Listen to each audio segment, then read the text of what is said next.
আমার দিদি, ভাস্তি, আমার ভাইস্তা, এই যে একটা ভাগনা, আমার ছেলে, ওই হচ্ছে আমার আরেকটা ভাইস্তা। আমরা সবাই এখন সরষা ফুল খেতে যাচ্ছি। সবাই সবাই যাচ্ছি, একটু ফটো শুট করবো। তো চলো ব্লগটা দেখতে থাকো।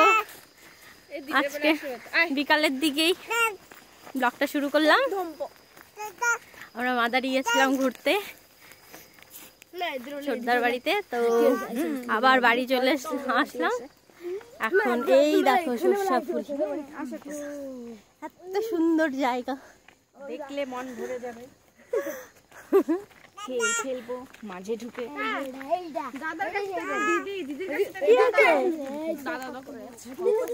বলো হাই, হাই করে দাও সবাইকে।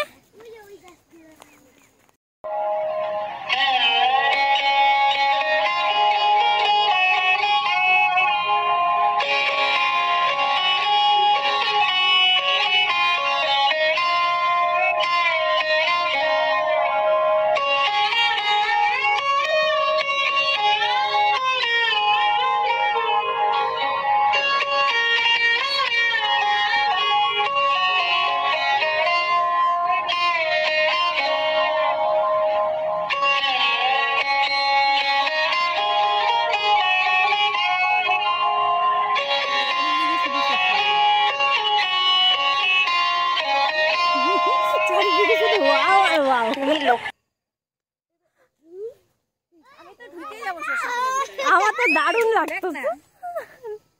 দাঁড়া দেখাই, দিদি ভিতরে ঢুকে গেছে সরষা ফুল খেতে। সরষা ফুলের উপরে আমি না, সরষা ফুলের নিচে আমি। দেখ গাছগুলা তোর থেকেও লম্বা লম্বা, তাই না?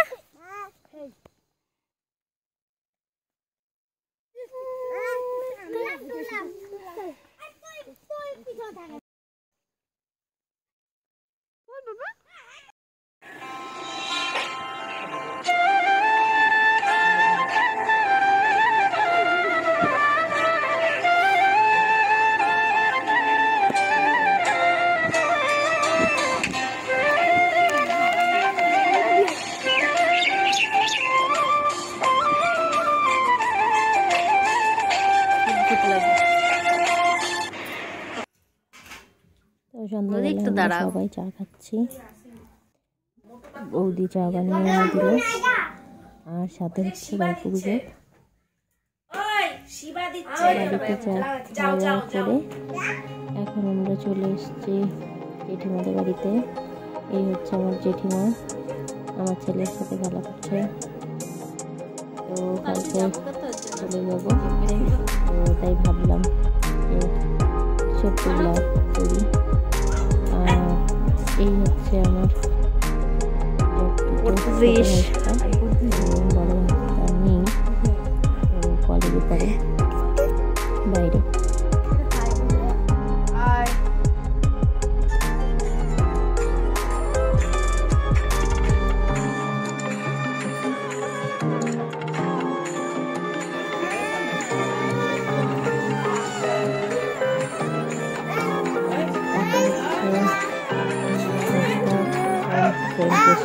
চাটা খাইনি, হ্যাঁ মানে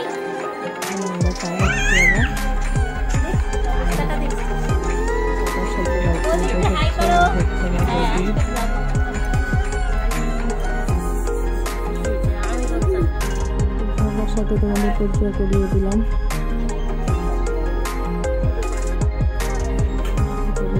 তাই ভাবলাম স্মৃতিকে উঠিয়ে রাখি।